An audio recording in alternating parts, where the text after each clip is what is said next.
ছাত্র জনতার অভ্যুত্থানের মাধ্যমে শেখ হাসিনা সরকারের পতনের আগে থেকেই টানা রাজনৈতিক অস্থিরতা চলছে। একটি সুষ্ঠু জাতীয় নির্বাচনের মাধ্যমে সেই অস্থিরতা কাটিয়ে ওঠার তাগিদ আছে প্রায় সব মহল থেকে। তবে আগামী নির্বাচন কেমন হবে সে বিষয়ে অস্পষ্টতা থাকায় রাজনৈতিক দলগুলো সতর্কতার সঙ্গে পা ফেলছে। দুই প্রধান দলের একটি বিএনপি মনে করছে এবার দলের জন্য পরিস্থিতি অনুকূলে আছে। এমনটা অনেকে মনে করলেও ক্ষমতাকেন্দ্রিক নানামুখী টানাপোড়েনের কারণে নির্বাচনের সময় ও ভোটের পর দলকে প্রতিকূল পরিস্থিতি মোকাবেলা করতে হতে পারে।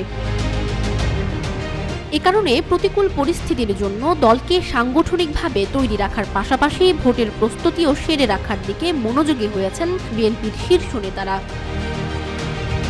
বিএনপি কি চ্যালেঞ্জ সামনে রেখে নির্বাচনের প্রস্তুতি নিচ্ছে, প্রশ্নটি তোলা হয় দলের বিভিন্ন পর্যায়ের কয়েকজন নেতার কাছে। তারা বলছেন, আগামী নির্বাচন কখন হবে, ভোটের পর নতুন সরকার ব্যবস্থায় অন্তর্বর্তী সরকারের প্রধান ডক্টর মোহাম্মদ ইউনূস কোনো ভূমিকা রাখতে চাইবেন কিনা, এই নির্বাচনকে সামনে রেখে প্রভাবশালী প্রতিবেশী দেশ ভারত ও আওয়ামী লীগ কি পদক্ষেপ নেবে, আর নির্বাচনকে সামনে রেখে জামায়াত ইসলামী ও বৈষম্য বিরোধী ছাত্র আন্দোলন কখন কি কৌশল নেয়, তার উপর বিএনপির ভোটের কৌশল, প্রার্থী মনোনয়ন ও অন্যান্য প্রস্তুতি অনেকটা নির্ভর করবে।